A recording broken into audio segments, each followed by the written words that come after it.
Ayan, hi po sa ating lahat. Samantala ako po muna ang mag-open ng vlog na ito sapagkat siya ay may ginagawa pa.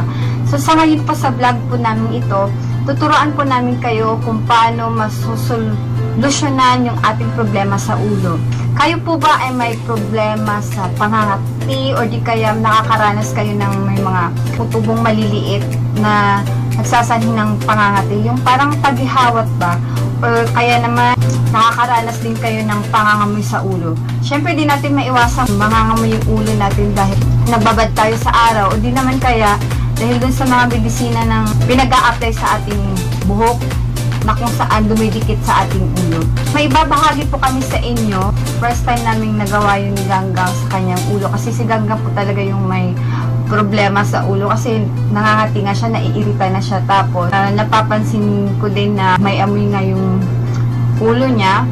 Ay, naghanap kami ng paraan kung anong magiging solusyon dun sa problema niya. Natuklasan namin yung isang produkto na sobrang known na actually known siya sa pampapayat pero nagagamit din namin para sa sa ulo.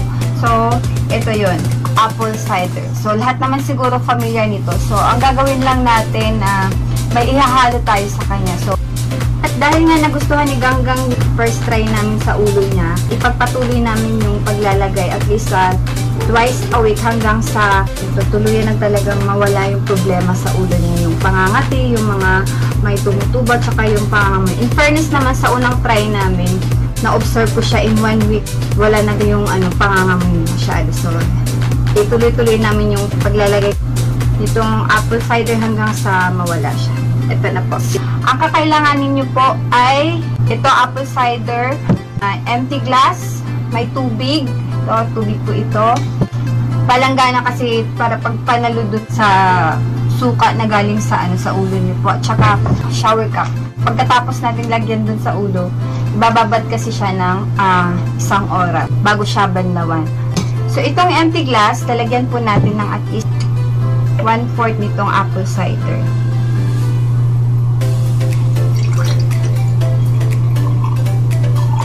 Ito.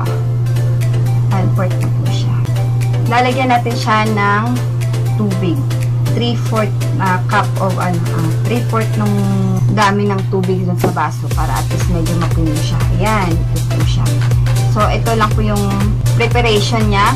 So, ngayon tatawagin ko si Ganggang kasi siya yung ating paglagyan sa ulo. Gagamutin natin yung problema sa kanyang ulo. So, sikip lang po. I wanna hear you sing it. Mama, don't stress your mind. We coming home tonight. Ayan, ito na si Ganggang. Ito yung ito yung sinasabi ko sa inyo na actually isang linggo na tong mula nung nilagyan ko siya nung unang try namin sa apple cider. So in fairness po talaga, lumambot siya.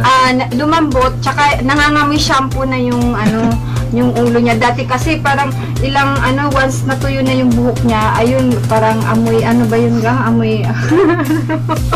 Nakakayak naman yun. Kaya ito, tuloy-tuloy natin yung paglalagay sa ulo niya. At least, siguro 2 beses sa isang linggo, pero last time, 1 beses lang natin ginawa. Dahil maganda nga yung epekto niya, ituloy-tuloy natin hanggang sa tuluyan na talaga siyang mabango. Ayan, dito na kami, naka-ready na kami ni Ganggang. Dito lang kami gagawa sa kwarto. Kasi nung nakaraan, gusto niya kasi yung madali lang ikot-ikutin yung ulo niya. Kasi tuwad ba tawag nun? Nagaganon-ganon yung tuwad. Ko siya. So, kakapain natin yung yung mga sa ulo niya. Yan. Ganggang, nawala nga yung pula-pula dito, Ganggang, Meron pa rin konti. Pero, talaga Gang, totoo yan na yan na. Naamoy ko na yung shampoo. Lamig. Yan. Tapos, kukuskusin mo siya. Dahan-dahan mo siyang kuskusin habang nakababad yung suka. Yan. Tapos, kuskusin maigi.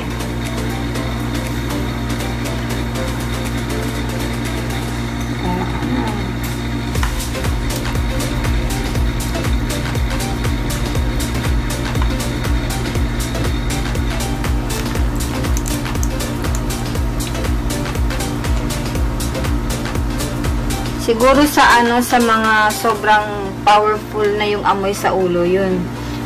2 beses sa sa isang linggo. Hindi dapat talaga ito mag-best. 2 beses, oo.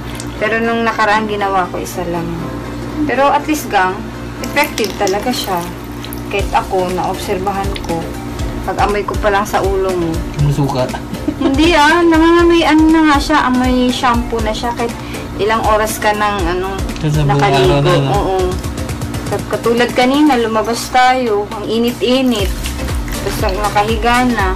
Pag amoy ko sa ulo mo, pa rin, amoy shampoo. Di katulad dati. Parang parang nakakahilong amoyin. Panis. Amoy panis. Oo, totoo yun. Totoo yun.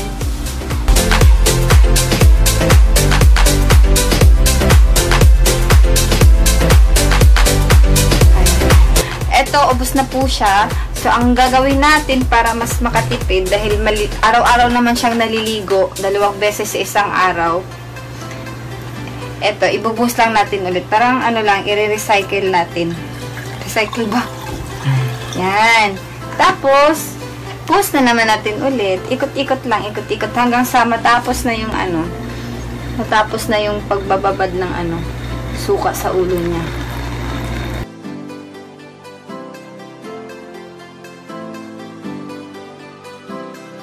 Tapos ko na po siyang lagyan. Ayan, medyo mga din to, mga 30 minutes ko din siyang kinudkud-kudkud.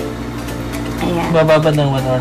Ibababad po to siya ng 1 hour. So, kung may shower cup kayo, ito, gamitin ito. Pero pag wala, pwede na yung mga plastic cellophane dyan, as long as makakover siya dun sa ulo niya. Okay? Yan. Smile, ganggang. Ay, pabag ko. Ayun na nga po, natapos ko na po yung pagbabad ng apple cider with water kay Ganggang. Ayun, kasalukuyang nagbabanlaw na po siya doon. Basta after 1 hour na binabad yung suka sa ulo, babanlawan na po siya. Babanlawan lang siya in normal with shampoo and tapos tuloy-tuloy na po siya. Tatandaan po natin na gawin po natin kung maaari 2 beses sa isang linggo hanggang sa ulo natin na maging mabango, tsaka wala na yung mga katikati pa. Para tuloy-tuloy yung pag-ayos at pagbuti ng ating ulo. Tsaka para laging fresh at mabango na po. So that's all for now. If you like this video, don't forget to like and subscribe. Thank you!